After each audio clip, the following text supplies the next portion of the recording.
Well, ain't that some shit? Hello, everybody, and welcome back to Kerbal Space Program. I'm just kidding. No, I'm not really kidding. This is Kerbal Space Program, obviously. Alright, so it's really late at night. On this mission, I've fucked up enough times to where I could consider myself... Oh, I did it again. Okay. So, the issue I'm having is I landed this plane. I call it the C1 Spirit, and the reason I call it that is because its really primary function is to be a cargo plane. It is not an exploration plane at all. I don't know why I created it. Sometimes I like to create things that are useless in their own right, I guess you could say.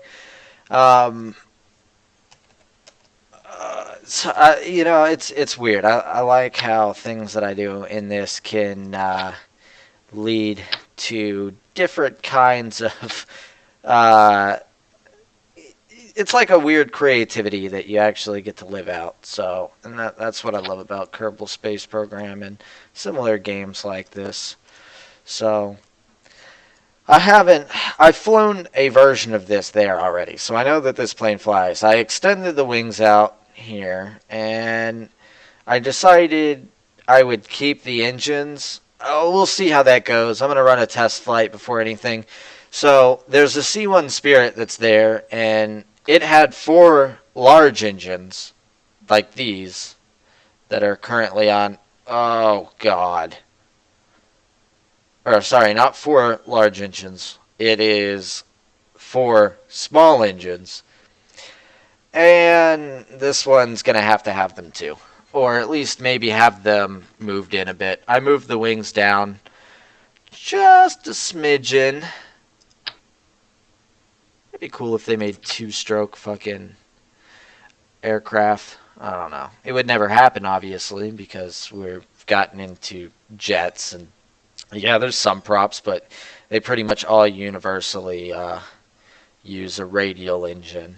This is a cool thing I learned about radial engines. I didn't think that this channel could ever get factual, unlike my other channel where I go and explore Japan. That's a little different. This one, I never thought would be factual in the sense. But anyway, radial engines, people are like, oh, the planes back then couldn't go upside down because they had carburetors. Well, that's just the thing. The radial engines, they don't have carburetors. Maybe modern ones, they might have figured it out. I'm speaking to the old ones. The old ones, yeah, they didn't have carburetors. They didn't even have really any oil.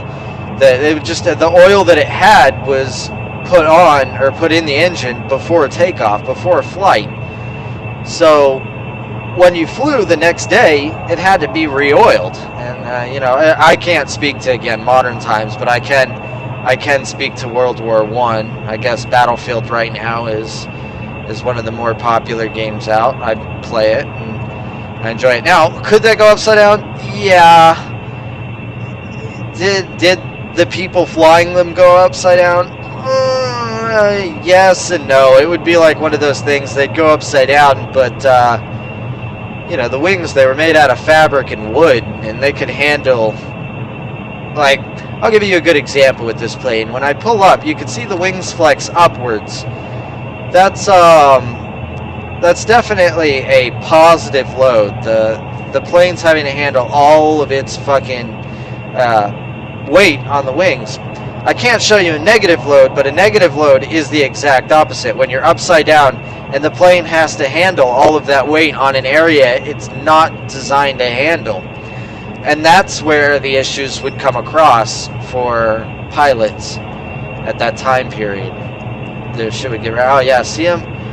Just chilling up here. I got a couple of them out. I tried getting them out. How much is going to happen? I'm probably going to fast forward through this bit.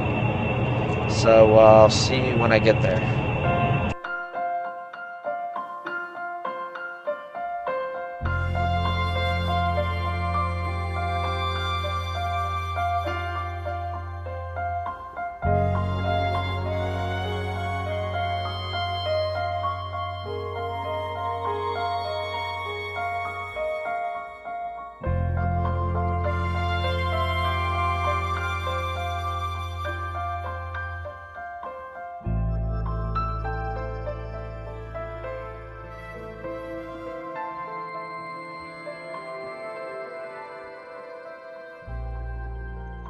So, I have the plane on an autopilot of sorts, flying over these mountains. Should probably clear it without any override. I'm worried about this speed.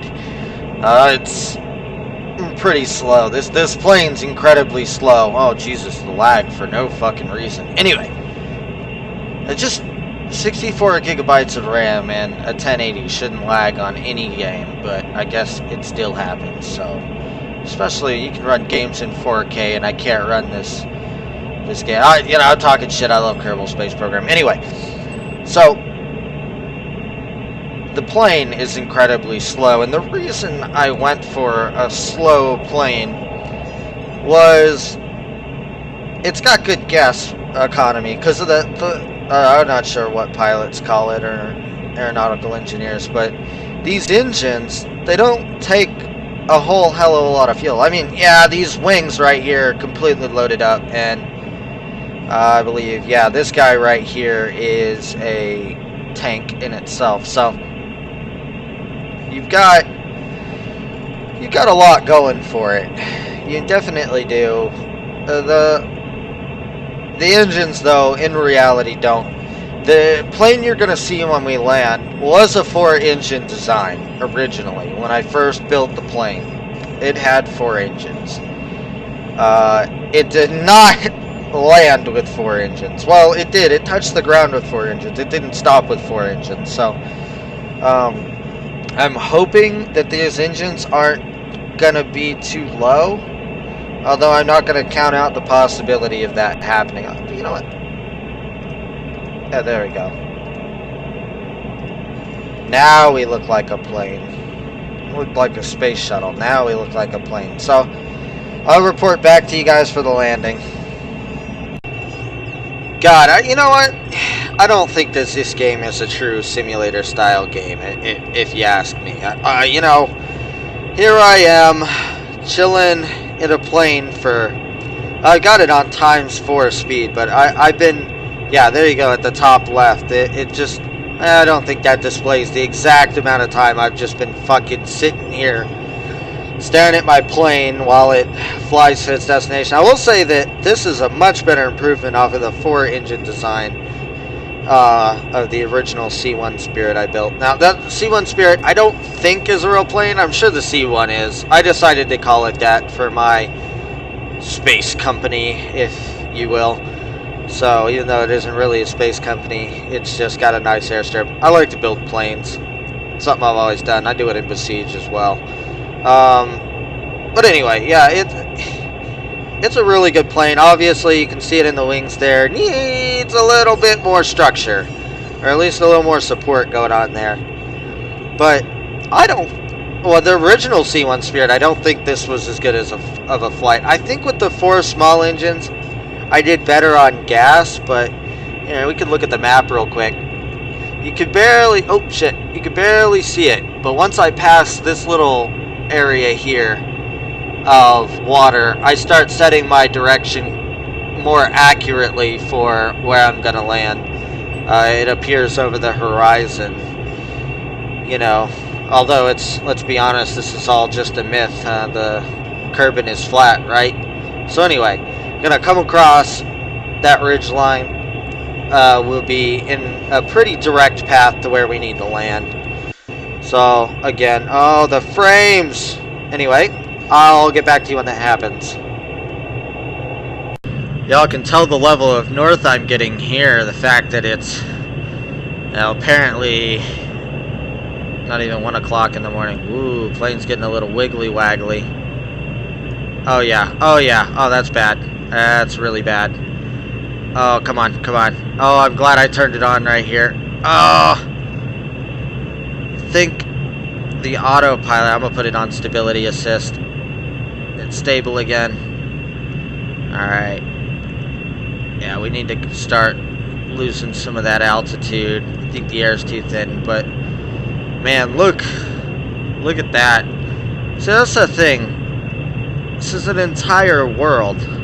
Yeah, it's really shitty and there's no cities and it looks like dick and there's plenty of things you can complain about on this game for sure. But the fact that I could just escape the atmosphere and go straight to that moon with no loading time, or that little dot right out there, whatever fucking planet that is, I don't know. This is, by the way, this is the third time I've made this trip.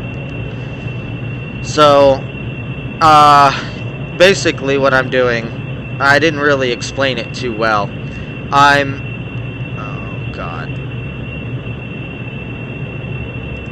Okay, I don't know what's happened. I might have to fly with stability assist on the entire flight. But, I sent a plane out there. It's small, but it doubled as a science facility out there. Its entire goal was just to collect data. It had some scientists, some engineers on board. And it was time for them to come home, so I sent the plane out there. And it's got 2 engines lost. I'm not entirely confident it can make its flight back, although I'm going to try. If I have to emergency land, I will. It's got more than half a tank. Here's that water I was talking about earlier, though. I'll just fly right over this until I see it in the distance. But,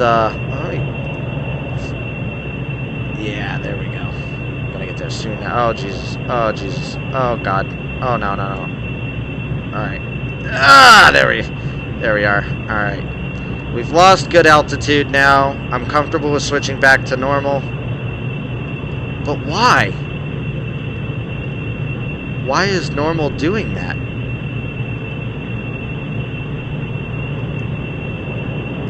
Prograde? Nah, we're just... If I click R, keep the RCS down, normal. Nope. Oh, there it is!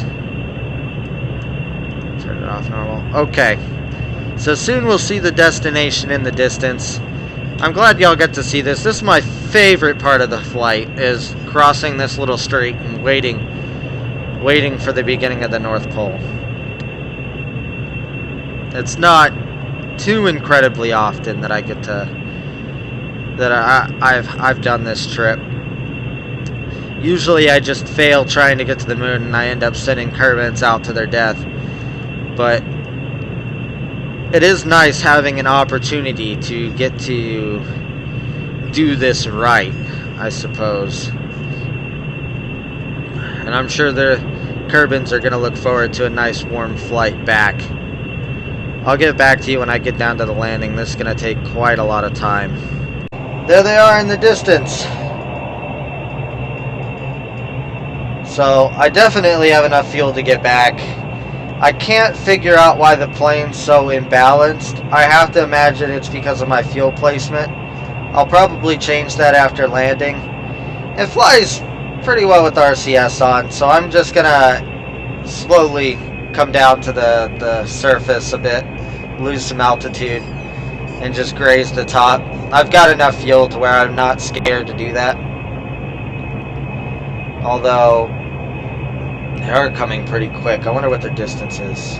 48 kilometers, so I'm going to start slowing up a bit. Once I start getting to 20 kilometers, I'm going to get ready for landing. Probably going to overshoot them a bit. I always do, or I did last time. So I'm going to start slowing down. We are hauling ass.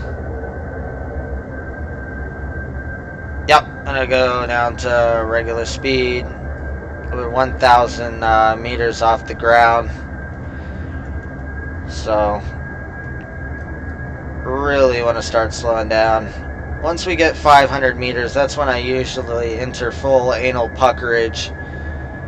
That's getting pretty close to the ground. So I'm gonna be really disappointed if we don't make it. I'll still post the video though, fuck it. So definitely gonna slow up a bit. Put the gear down.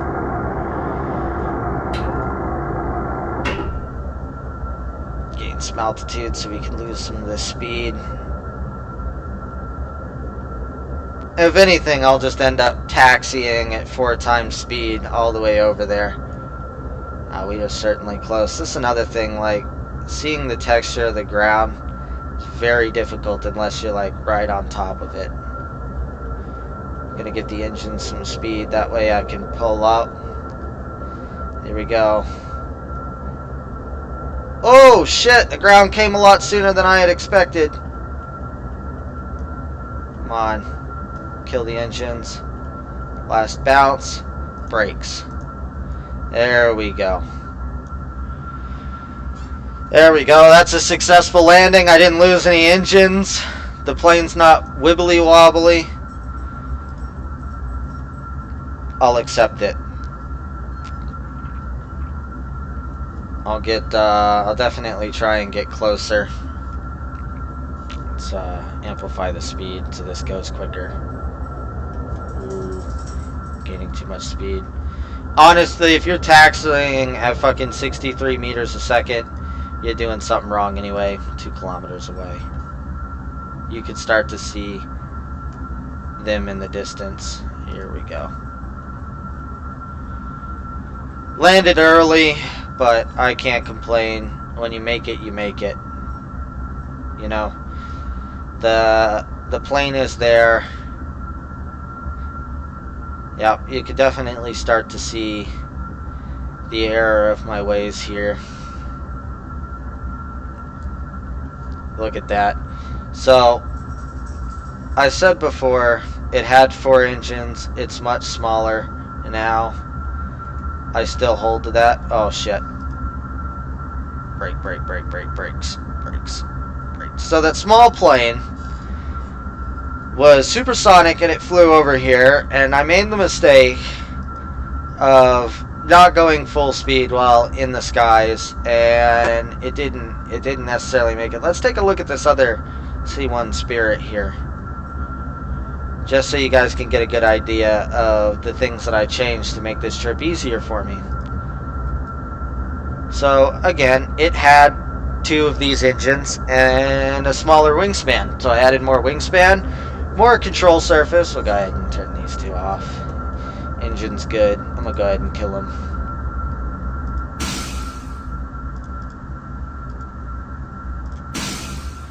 So I tried everything, and I didn't build a ladder, thinking that I could possibly bring them up, and that was my fault. So I'm gonna open up this tail.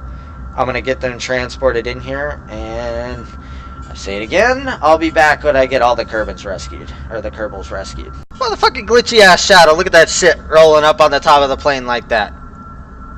Oh, all right. Here we go. Up onto the plane without issue. Hopefully everything goes according to plan. Grab the ladder. No!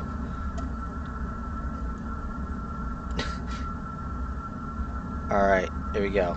Into the crew hatch. Enter. No. No! It didn't work. Oh no!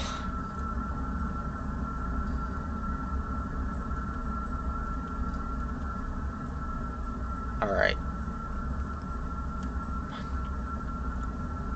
Ah, come on. Well, that's infuriating. I'm gonna have to do another rescue mission.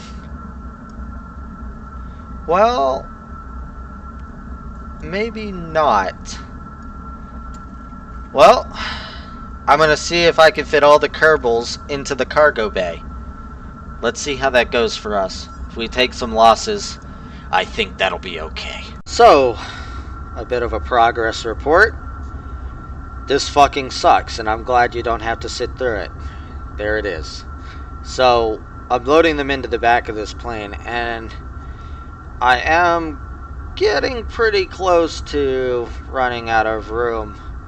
I've decided that only the people inside of the Magellan, this little guy on the other side here, are going to make this trip. I wasn't too sure at the beginning, but now I'm decently confident that that's all I'm going to get to fit in here. So, yeah, I'll go back to having a full set of Kerbals, so I can get out of here. So here it is. I've rescued everybody from their station. Oh. Yeah, I've rescued everybody from. Oh God.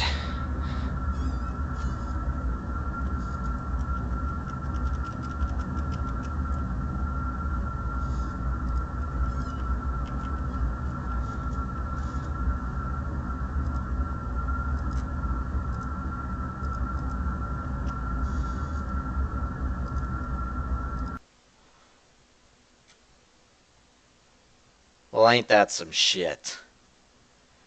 Crashed game. For no apparent reason. Kerbal Space Program, you. I love you. But why do you do this to me?